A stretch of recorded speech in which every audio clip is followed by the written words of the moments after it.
welcome back to another video from Vipin Sharma Biology Tutorials. In this video, I am going to share with you a very important plan and strategy for qualifying the NEET examination in just 40 days. Okay, so this video is for different kind of students. The very first category of students जिन्होंने अभी अपने board examinations दिए हैं. So the very first category of student is those who have given their board examinations and who are thorough with their 12th class studies. The second important category of student are the droppers. Okay, droppers जिन्होंने इस बार drop लिया है, जिनकी तैयारी काफी अच्छी है, जो पढ़ाई कर चुके हैं, जो कि सीरियसली प्रिपेयर कर रहे हैं, they are in the second category. Not only for droppers who are preparing for like 1 year, whether they are taking coaching or whether they are in 12th class who are taking regular coachings, वो सारे इस category में आते हैं. And third class and the last category of student is those who are achievers. Okay, इनको हम A mark कर देते हैं. Those who are achievers. And achievers can be any one of you. Those who have started their preparation, those who are in the middle of their preparation, or those who have not started their preparation yet. All the students can be achiever. Now I'll be telling you a 40 days plan that how to proceed for different cases and how you can achieve your target of qualifying NEET in the remaining time. Now it is not a time to study that hard. It is not the time to complete the syllabus if you have not started it yet. But it is the time to go for very smart and specific study, because that study will make you even more smarter and that study will let you know that where you exactly stand. And if you are going to get that thing very properly in your mind, nobody can stop you for qualifying NEET examination this year. So basically the NEET syllabi of this year has not changed, up to an extent. थोड़ा बहुत जो बदलाव होगा वो देख लिया जाएगा, लेकिन ज्यादा चेंजेस जो है नीट के सिलेबस में नहीं आए हैं. And the second most important thing, that from the JEE Mains examination we can conclude that most of the questions will be directly from NCERT. अगर आपने JEE Mains का पेपर एनालिसिस किया है, then you should know कि most of the questions were like directly from NCERT curriculum. It means that NTA जो है ज़्यादा focus करता है NCERT के ऊपर, और हमारे सारे लेक्चर्स हैं almost NCERT based, right? So it will directly help us to achieve your goal in the examination also. So basically आप लोगों को बाहर कूदने की ज़्यादा ज़रूरत नहीं है, okay? Because the time is very less. Now you have to be very specific and very precise in what you are learning. So let's discuss one by one. If you are a board student, then obviously you are thorough with your 12th class subjects. Some people will tell you कि हाँ यार आप क्या करो, अभी 11th class कर लो, क्योंकि 12th तो आपकी फ्रेश है, आपको सिर्फ रिवाइज करनी पड़ेगी. मेरे भाई, अगर आप यहाँ पे 11th क्लास लेके बैठ गए तो 12th तुम्हें रिवाइज नहीं करनी पड़ेगी. आफ्टर 1 मंथ 12th तुम्हें दोबारा पढ़नी पड़ेगी, because in 1 month all your concepts will be directly vanished from your brain. So will not be able to get that in very small duration of time. You have to repeat the whole thing. You have to repeat the whole syllabi, which is going to be very difficult task for you. So if you are a board aspirant, if you are given your board examination, the most important tip for you guys is that you should go for your 12th class subjects only. Okay, just go through the biology of NCERT, just go through NCERT of biology, sorry, and just go through all the notes जो आपने physics chemistry में बनाए थे. कोई बात नहीं, जैसे भी हैं छोटे बड़े, एटलीस्ट उनको रिवाइज करो जो आपने बोर्ड एग्जामिनेशन के लिए पढ़ा था, and just solve the past year papers of NEET so that you can easily analyse that how good you are at those subjects. So your +2 subjects will be almost done. After that you can give more time to the +1 subjects.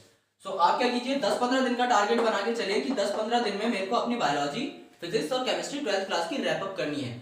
So around 5-5 दिन भी आप एक चीज को देंगे, you can easily wrap it up. और उससे कम time में अगर आप कर पाए तो बहुत ही अच्छी बात है. सो उतना टाइम जितना आप यहाँ पर बचाएंगे, that time you can utilize in your +1 studies. So basically you have to utilize this time. Okay, now you have to be very precise and very honest with your studies. So if you are going to complete this task in 10 days, you will be getting 30 more days for your +1 preparation and past year paper analysis. So you will be getting a very good mark, a very good range of marks just because of this time gap जो कि आपको अभी मिल रहा है. So just go through your +2 subjects first and after that go through your +1 subjects. So this is for 12th class students who are going to give their NEET for the very first time. Just try to complete your syllabus, just go through the +2 syllabus as early as possible, and after that you can go for +1 syllabus. Just try to revise all the things that you have learned each and every day. For example अगर आप बताएं कि आप आज gravitation पढ़ेंगे, yes आज मैं gravitation पढ़ूंगा, जस्ट मेक श्योर कि कल सुबह उठकर तुम सबसे पहले ग्रेविटेशन को रिवाइज करो थर्मोडायनेमिक्स पे पहुंचने से पहले, right? Because if all the things are in your mind directly, nobody can stop you for like qualifying NEET or for any entrance examination. This is the मूल मंत्र कि आप लोगों ने जो पढ़ा है वो आपको रिवाइज करना पड़ेगा. मेन प्रॉब्लम कहाँ है? मेन प्रॉब्लम है रिवीजन में. मेन प्रॉब्लम पढ़ाई में नहीं है. सब बच्चे पढ़ाई करते हैं, लेकिन कौन कितना रिकैपिचुलेट कर पाता है, कौन कितना इम्प्लीकेट कर पाता है पढ़ाई में, that is the most important thing. So आप लोगों को क्या करना है, एक चीज को सीखना है और आपको उस चीज को अप्लाई करके देखना है. That is the most important thing. So basically this is for you guys. 10 दिन दो 12th को, just try to revise the 3 subjects and after that give 30 days to your 11th class preparation. Just solve past year papers. Physics और chemistry में you can go as beyond as you can, but for biology 10 या 12 साल से पीछे के सवाल solve मत करना.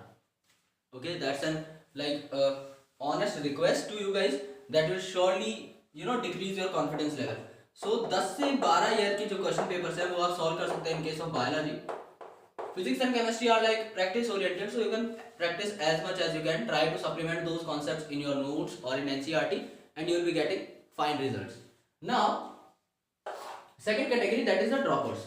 नाउ ड्रॉपर्स ने क्या किया होगा, अभी तक अपनी पढ़ाई की होगी अच्छे तरीके से, क्योंकि जितने भी लोग ड्रॉप ले रहे हैं, जितने भी लोग कोचिंग में जा रहे हैं, तो कोचिंग का सिलेबस ऑलमोस्ट कंप्लीट हो जाता है इन February.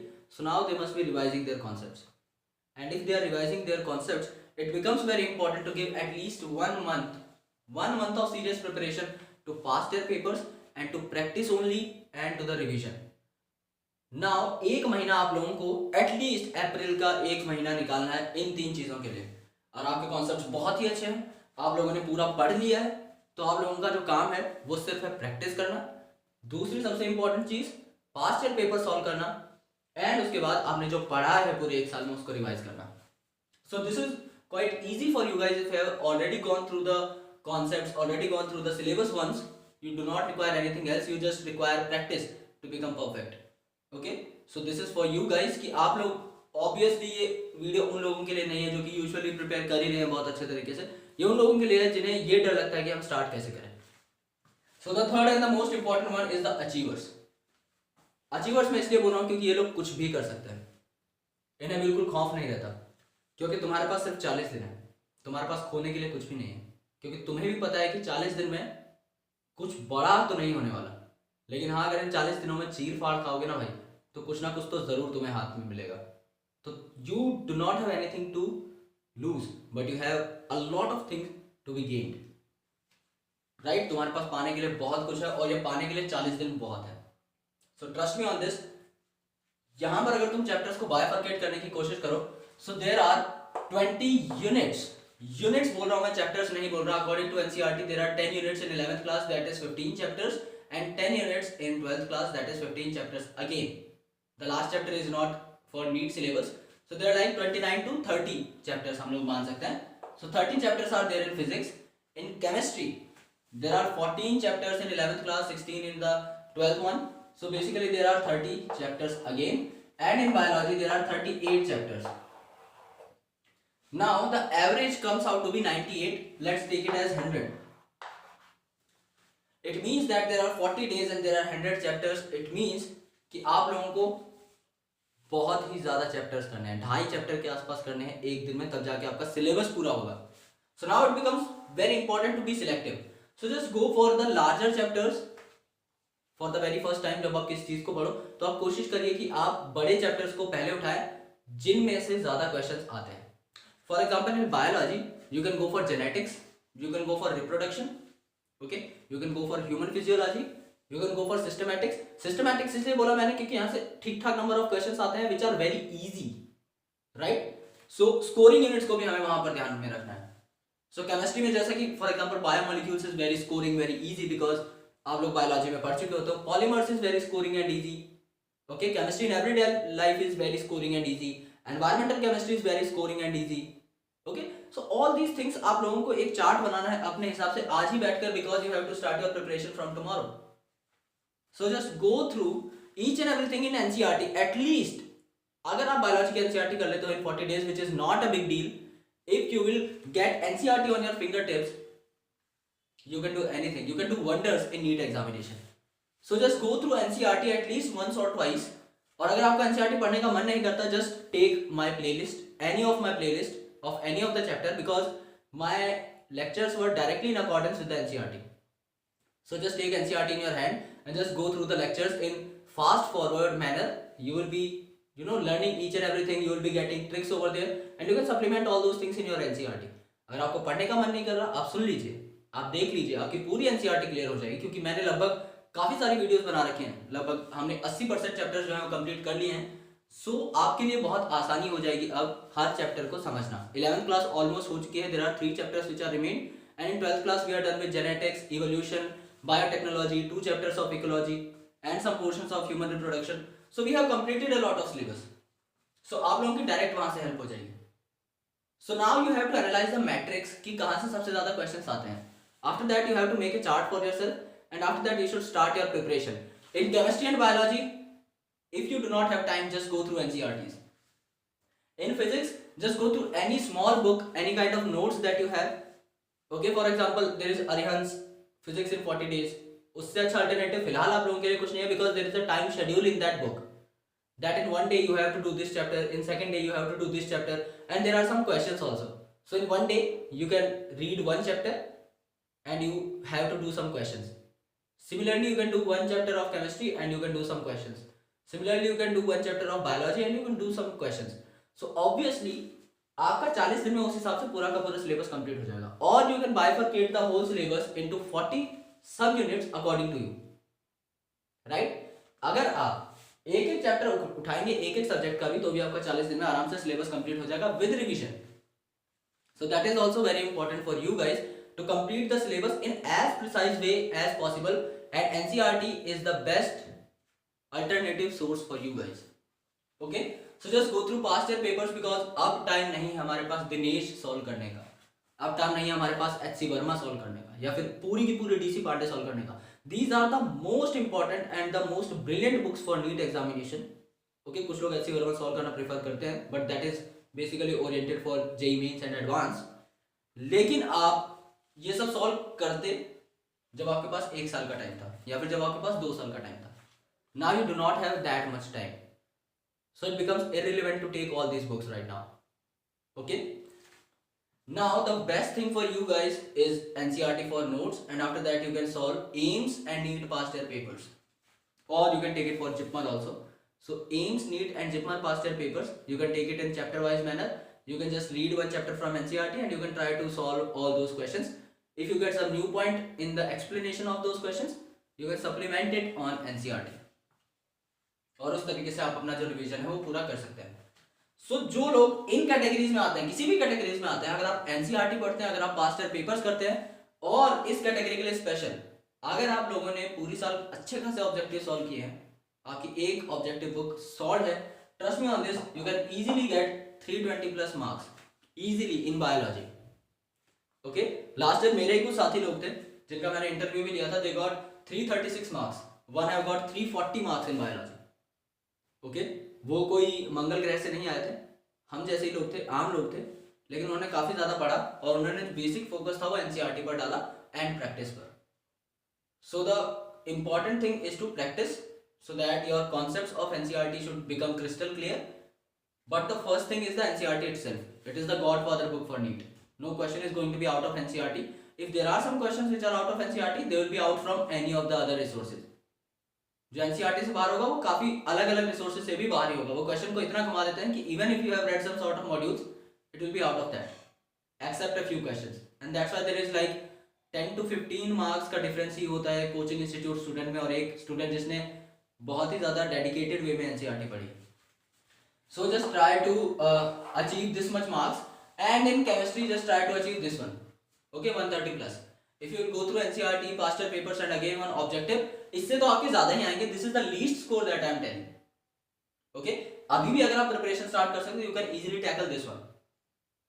and getting marks in chemistry and biology is the most precious thing for you guys because physics is quite difficult for the medical aspirants and I totally admit it. सब लोगों का interest नहीं होता physics में. सो जाहिर सी बात है, अगर इस बला से आपको बचना है देन आपको इन दो चीजों पे फोकस करना पड़ेगा because the greater marks you will score in biology and chemistry the lesser you have to score in physics. अगर आप वहां पे थोड़ा कम भी स्कोर करते हैं चल जाएगा अगर आप यहाँ पे सप्लीमेंट कर पाए तो. So there are 100 chapters, just focus on each and everything. I have got something for you guys. I have got handwritten notes for the most important chapters of physics and chemistry. I am going to upload them very soon. मैं आपको daily targets दूंगा, daily कुछ notes provide करूंगा. If you are agree with this particular study plan तो आपको daily मैं जो notes दूंगा, I have some chapters, some most important chapters of organic chemistry and physics. So आप उन नोट्स से अपनी पढ़ाई जो है स्टार्ट कर सकते हैं. Okay, after reading your own notes you can take my notes as revision. They are more than sufficient for NEET examination. They are written in a very good way. So basically I am going to provide you those notes from tomorrow. हर दिन at least एक या दो file में upload करूंगा, one for physics one for chemistry. Biology के लिए my lectures and NCERT are more than sufficient because my lectures are also NCERT based. So काफी क्वेश्चंस वहां से उठ जाएंगे.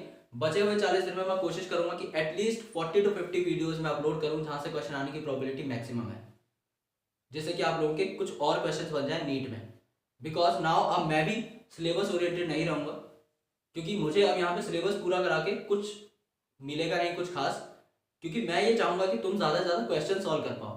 सो I will be taking most important topics initially क्योंकि syllabus में काफ़ी सारी चीज़ें आती हैं वेदर दे आर इंपॉर्टेंट और नॉट इंपॉर्टेंट.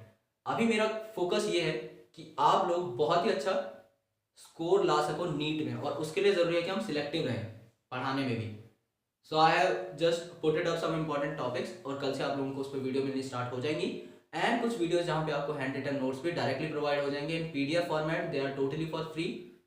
सो आप लोग जो है डायरेक्टली उनको एक्सेस कर सकते हैं और आप लोग उनको डायरेक्टली पढ़ भी सकते हैं. So that's for today guys. All the best for your preparation. Each and every one of you can do this and I am saying this on a very serious note. अगर आप मेरे को ये भी बोलोगे कि यार तुम 10 डेज स्ट्रेटेजी बनाओ तो उस पर भी मैं कुछ बना सकता हूँ, लेकिन उसमें मैं इतने कॉन्फिडेंस से ये नहीं बोल पाऊंगा जो मैं यहाँ पे बोल रहा हूँ. 40 days are enough but 10 days are not. Okay, वहां पर आपको मोटिवेशन की जरूरत पड़ सकती है, लेकिन अगर मैं वहां पे बोलूँ कि हाँ यार हो तब भी सकता है, लेकिन उस वीडियो में मैं क्या बोलूंगा कि देखो यार there are 100 chapters, there are 10 days, you have to do 10 chapters a day. That is very clear thing but that is not practical. Okay, because at that time you will not be having that mindset कि हाँ यार मैं एक दिन में 10 chapters कर पाऊँ. सो अब यहाँ पर आपके पास अच्छा खासा टाइम है और इसमें सच में हो सकता है. So if you are going to utilize this time in a very proper way, trust me on this, you can do this and you will be getting very decent marks in the NEET examination this year. Alright, so I wish you all the best for your preparation as well as for your board examination results, for your NEET results. I know कि आप लोग पूरे अच्छे तरीके से मेहनत करोगे और आपका रिजल्ट जो है बहुत ही सही आएगा. बस stay dedicated. Okay, just do all the hard work possible. इन 40 दिनों में यार पूरे तरीके से घुस जाओ किताबों में because after that there is some time for मस्ती. नीट हो जाएगा, एम्स हो जाएगा, उसके बाद काउंसलिंग के बीच के 1-2 महीने रहेंगे, they are like totally free. तो उसमें आप कुछ भी कर सकते हो. Alright, thank you so much guys for supporting me so well. Thank you so much and I'll catch you in the next video.